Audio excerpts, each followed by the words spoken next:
Welcome back, everyone. We have an update from Regen BioPharma Inc., which trades on the OTC Pink under the symbol RGBP.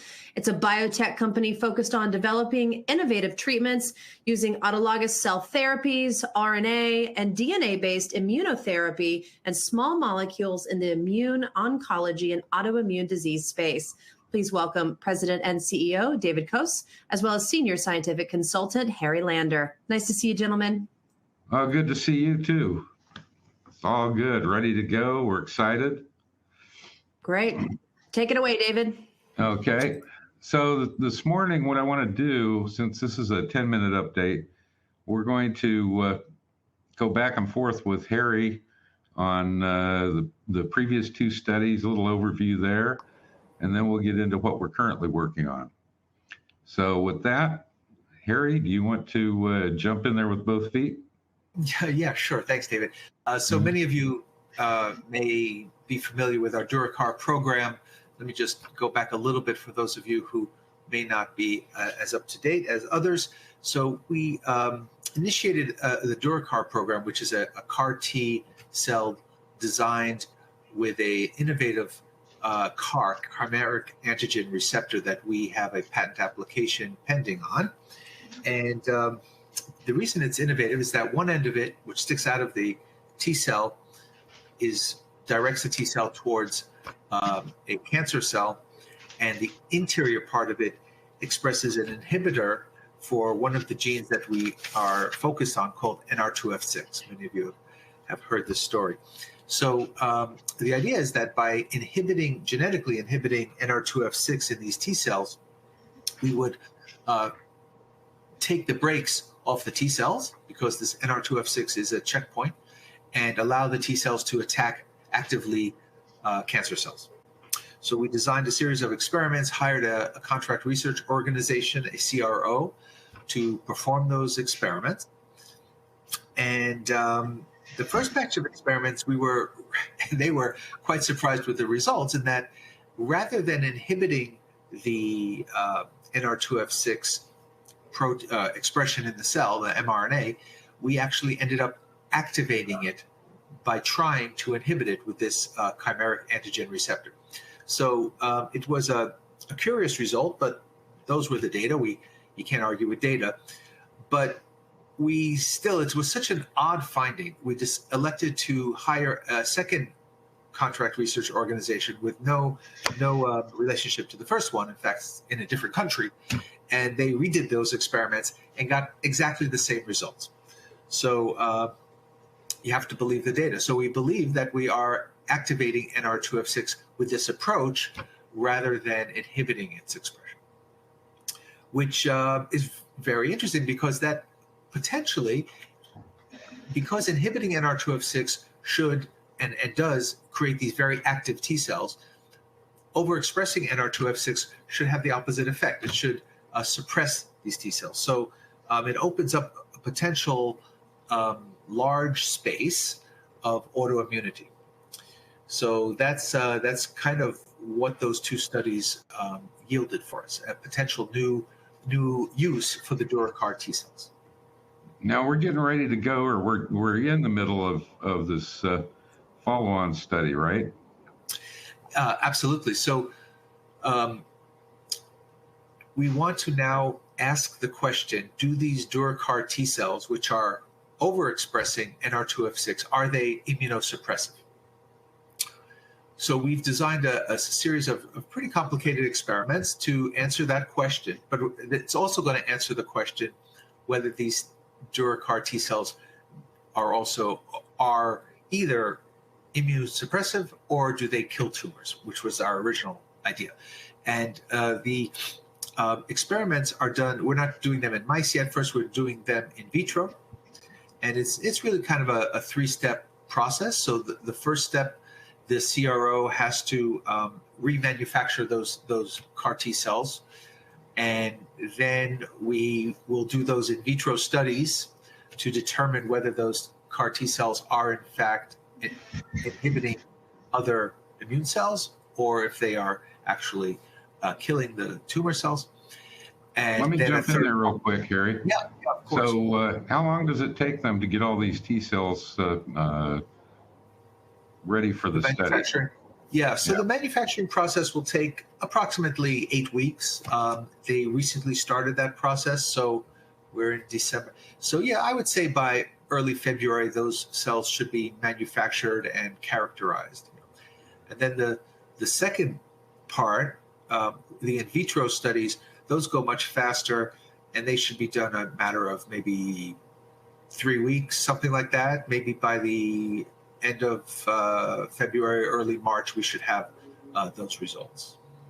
And the outcome of the whole thing, once they've manufactured the cells and they've done the study, what is it that we're hoping to find? Yeah, so I think the worst outcome is that you don't have any results. So we've designed carefully the experiments in which we will be able to tell if the cells are immunosuppressive or if they are killing tumors. So at the end of this, we will be able to tell whether the DuraCAR T cells have one of those two effects. And we will also have a bunch of information about possible mechanism, which is of course important information moving forward with the FDA process and a second set of experiments. Okay, good. So at this point, we look at it as actually it really doesn't matter to us if we're killing tumors or if we're having an autoimmune impact, because both are very positive from a science standpoint. Absolutely. Yeah. The only thing you don't want to have is something where you get a zero. There's no definitive outcome. So we're extremely excited at this point. I think that where we are allows us a great deal of hope that we're moving closer and closer to the IND process. All right. We could go on and on this, but I know that we have a few questions out there. I'd like to jump into the questions. Anna, if you have questions for us, that'd be great. We do. We have some questions.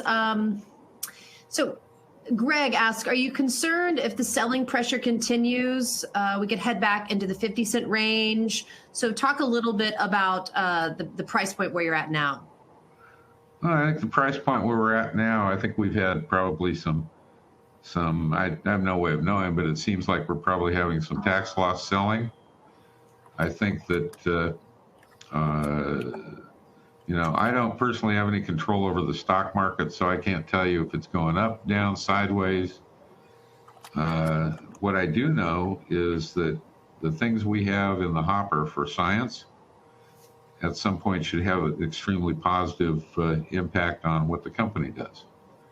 So I know that's a vague answer, but I am not a soothsayer. I can't tell you what the future holds, but I'm excited about it. Are you in talks with entities that are interested in partnering with the company? And can you talk about the approximate time frame where you anticipate significant news could be positive impact on the stock? Well, I think when we come out of this next study, it'll be very foundational in terms of people starting to express interest in getting involved with what we're doing. We're still preclinical, so it's not like I would expect somebody to come up and say, "Wow, here's a check for X number of dollars." But when you start showing interesting outcomes and in the data that you gather from your research, you usually start finding at some point some organization that's bigger than you are wants to somehow get involved with what you're doing. And how much more capital is needed? Well, I mean, right now we're preclinical. I think that the probably near term. I don't know. What do you think, Harry? Somewhere in the neighborhood of a couple $100,000 near term? Yeah, I mean, for to get us to an IND is, that's one number. To get us into the animal studies, that's another number. But yeah, a couple 100,000 in the near term, sure. Yeah, so the key thing that we're looking at is we want to get to the IND stage as soon as possible, because that's like you're in the fast lane, and a lot of things start to happen once you have an IND. Well, we have a viewer, Greg, asking, do you have to restructure the floor price to maybe under $1 to have access to more capital with Coventry, creating more dilution? What do you think about that? Well, the pressure on the market isn't from Coventry, in my understanding, because we haven't really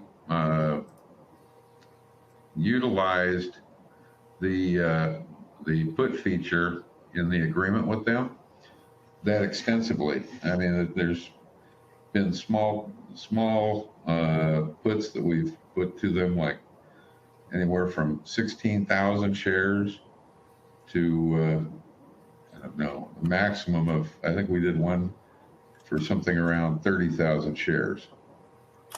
So with the pressure that people have been questioning, that they think it's because we have this equity line in place, I don't see it being the issue. I think you have some people that have talked, I guess, from what I've heard from some of our shareholders about potentially negative things that they believe could be happening. The idea of some huge dilution. First of all, the company only has something north of 4 million common shares outstanding. That's not all that much. So to assume that there's going to be some big slosh of stock issued or conversions on things, all those issues, I don't see that happening. I think what you have are people creating their own fears and trying to drag other people into it. I don't see that there's a reason to believe that there's negative pressure out there, other than the fact that you have some shareholders and some other people that have an interest in it, potentially trying to beat up the company. A last question for you guys due to time. What's what's a milestone we can expect for 2024? Well, I think milestones that I'm looking forward to is getting through this next study, having positive outcome, and then identifying the next steps that we're going to take during the course of the year in our preclinical research. So those are key things. I would like to see us moving closer and closer to writing an IND on CAR-T therapies. All right. Well, thank you, gentlemen, so much for this update. We always enjoy it, and we look forward to more in 2024. It's right around the corner. All right. Appreciate it. Thank you very much. Happy holidays, everyone. You're so welcome. Happy holidays to you. Thank you. Okay, everyone, stay with us. We'll be right back.